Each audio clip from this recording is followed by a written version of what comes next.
First of all, I want to say that the plane crash that happened this morning is a tragedy. It's always tragic when there's a loss of life in an accident or any senseless crime or anything like that. So my thoughts and my heart go out to the family and loved ones of everybody who was affected by the plane crash this morning.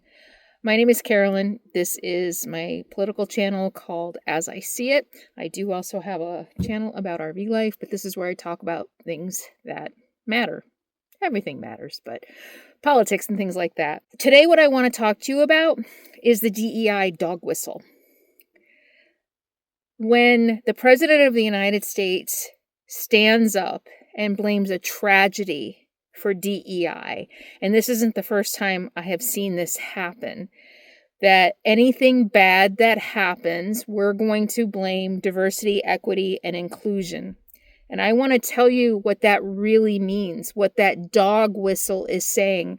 On the surface, those of us who are on the progressive side think, oh, he is blaming people who he is claiming aren't qualified to hold the job. They were just hired because of the color of their skin, their sexual orientation, or their gender. That on the surface, that's what we're all seeing. That's what we're all saying. I think it goes a little deeper than that. I think it's a dog whistle for the only people qualified to run this country, to run our military, to run our committees and our government and our organizations. The only people qualified to do any of this, to run the country, to run the world, are straight cis white men. That's what he's really saying. Because DEI is not about grabbing anybody off the street who isn't a white man, a straight white man. DEI, and I'm preaching to the choir here, but if you're here and you don't understand what DEI is, it means you have two resumes. They are equal. Historically, two equal resumes with a John White versus a Tamika Jones. John White got the job pretty much 100% of the time, probably 100% of the time. John White always gets the job. Tamika, Carolyn, Rashad, whatever. I'm trying to think of an Indian name. If you did not have a white male name, and this has been proven, study after study after study has shown, they actually created a resume in these studies. They created a resume, put two different names on top, sent them to the same companies, and the one with the white-sounding name, usually the male white-sounding name, got the interview. This is why we need DEI programs. We still have issues with racism, and even if you don't like that, when I grew up, it was called prejudice. Even if you don't want to say, I'm not a racist, we all have prejudices.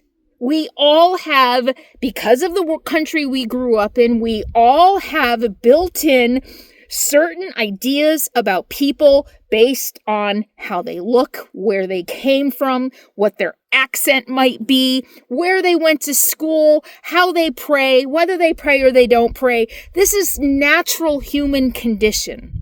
We all do this. We all have prejudices. We can't deny that. The problem is this country wants to stick its feet in the sand and say we're not a racist country, when in fact we are. Just look at our history. And that affects hiring. That affects who gets hired for a job and who doesn't. And that's why we've had things like affirmative action. Two equally qualified candidates. Equally qualified. The black person isn't less qualified than the white person. They are equally qualified. And let's sometimes, not all the time, sometimes let's choose Tamika instead of John Smith. That's all DEI means. It does not mean that John Smith is more qualified unless you think being a white man just makes him more qualified. And that is what I think the dog whistle is about. We know that he's got the backing of the Proud Boys and the white supremacists and the white nationalists. He is planting the seed ever so subtly It's not about DEI. What he's saying is the only people qualified for these positions, for every position, is the straight white CIS man. So when he blames a crash on DEI hires, what he's saying is that's what you get for hiring women. That's what you get for hiring a black guy. That's what you get for hiring a Native American or an Asian or a queer guy. That's what you get. That's what he's saying. Think about it. And again, to yesterday's video, it is a really good time to remind everybody that just last week, he gutted the FAA. He gutted aviation security. He put a freezing hire on air traffic controllers. And maybe that's the problem, not the people he wants to blame. That's how I see it. Let me know your thoughts below.